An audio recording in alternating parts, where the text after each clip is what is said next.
Most men never notice the moment the damage begins. They're too focused on the obvious ending, her walking out, cheating, blocking, ghosting. But the real heartbreak doesn't start there. It starts much earlier, in the soft edges of her voice, when she teases your ambition, in the casual jokes that cut too deep, in the small looks she gives when you speak with confidence, making you second-guess yourself. It's not loud, it's not violent, it's slow. She plants seeds of doubt in the soil of your identity, not because she's evil, but because she's trying to find the edges of your confidence. She wants to see if your frame holds, if your self-worth is truly internal, or if she can bend you to fit her emotional whims. She'll say something like, "You're not as funny as him," or "You always take things too seriously." And instead of brushing it off, you try to fix it. You adjust. You tone yourself down, thinking you're improving, but she's not registering your efforts as love. She's registering it as weakness. Because in her mind, if she can move you with words, then you aren't anchored. And if you aren't anchored, you can't lead her. You can't protect her from the storms of life if you can't even protect yourself from her moods. So she keeps going. More tests. More subtle digs. And every time you try to earn her approval by bending, you give away pieces of your spine. You think you're building closeness, but what you're actually doing is showing her where your armor cracks. The real psychological breakdown doesn't begin when she leaves. It begins when you start betraying yourself to avoid losing her. And the deeper that betrayal gets, the further you drift from the man you were before she entered your life. It doesn't take yelling or screaming to destroy a man, it just takes silence. That's the weapon she uses when words no longer need to be said. Suddenly, her affection fades. She's not as warm, not as present. You ask her what's wrong, and she shrugs. Nothing. But you can feel the cold. The silence isn't passive, it's calculated. She's watching how you respond. Will you panic? Will you chase? Will you start sacrificing your peace just to get back her attention? That's the test. It's not about communication. It's about control. If she can pull back and watch you unravel, she knows she has the power. And the truth is, most men take the bait. They lean in harder. They send long texts. They apologize for things they didn't do, not because they were wrong, but because they can't stand the emotional distance. And that's exactly when she knows you're dependent, not grounded, that your validation doesn't come from within, but from her affection. That's when the dynamic shifts. She stops being your partner and starts becoming your handler. What's more dangerous is when she opens up about her past, her trauma, her pain, her abandonment. You, being the good man, want to be different. You want to show her she's safe with you, so you start making emotional concessions. You avoid conflict. You don't enforce boundaries.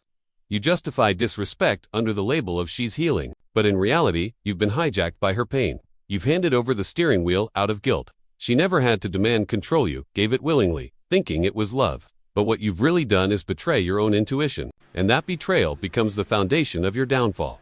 Not because she broke you, but because you broke yourself trying to prove you were safe. You don't lose yourself all at once. It happens in small, almost invisible ways. At first, you just let a few things slide. She criticizes your idea, and you stay quiet. She jokes about how you dress, and you brush it off. Then one day, you're changing your clothes, changing your tone, changing your energy, not because it feels right, but because you want her to approve. You stop speaking with conviction. You second-guess your own instincts. You no longer trust your gut, you trust her reactions. And in that moment, you're no longer the man you once were. You're a filtered version of yourself.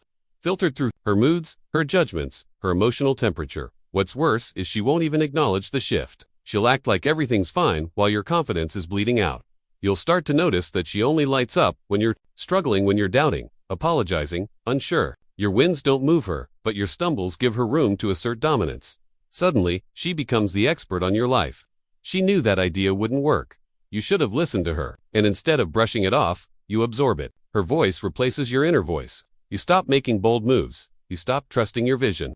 You start waiting for her to greenlight your decisions. That's the leash. And here's the twisted part too. Think you're being respectful, that you're being emotionally mature by compromising, but you're not. You're being erased.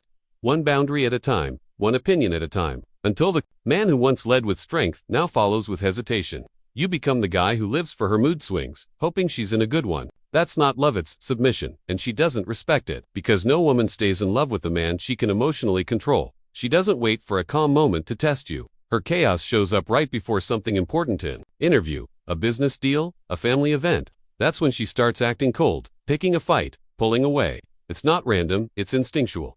She wants to know, will you lose focus for her?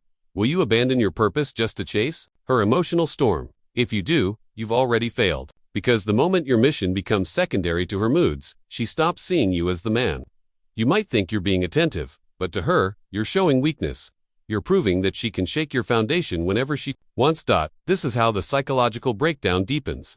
You start to prioritize her reactions over your own vision. Her sadness becomes your emergency. Her silence becomes your problem to fix. And in trying to fix her, you start breaking yourself. You no longer walk your path, you walk hers, hoping it will bring back her affection. But that affection becomes a currency, and you have to keep earning it. The more you chase, the less she gives. The more you please, the colder she becomes. Why? Because in her eyes, the man she once admired, the grounded, unshakable leader, is now a responder, a puppet, a shadow of his former self, and she might never say it, but she feels it. She feels when you become emotionally dependent. She feels when you stop leading and start tiptoeing. And once she senses that, respect fades. Not because she's cruel, but because you've reversed the polarity. You're no longer the anchor she is. And no woman wants to lead a man emotionally. She may continue to test you, to provoke you, but not because she's in love. It's because she's trying to find the edge of your strength, and you keep moving the line. The real shift happens the moment you decide to stop chasing her moods and start protecting your peace. That's when you begin reclaiming your frame, not by arguing, not by proving a point, but by becoming still, grounded, unshaken. You stop needing her validation. You stop flinching at her silence. You stop explaining yourself just to avoid conflict. And suddenly, the dynamic changes. She feels it. She notices when her emotional pull stops working. When her cold shoulder doesn't make you beg. When her passive remarks don't shake your confidence. That's when she realizes she doesn't own you anymore. And that's the moment she starts to respect you again, or disappear.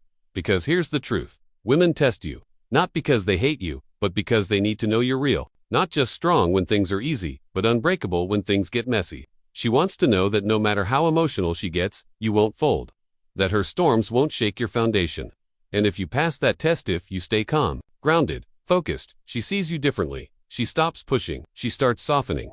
Because now she feels safe. Not because you coddled her, but because you didn't let her chaos dictate your energy. But if you keep bending, keep reacting, keep trying to win her back with compliance, you lose her soul. Even if you keep her body. A woman can only truly trust a man who refuses to be shaken. That's the paradox. She'll push you to the edge just to see if you fall. And if you don't, if you stand tall, centered, silent, that's when she knows she's with a man, not a boy. That's when the game ends and the respect begins. Because the man she can't break is the man she can finally follow.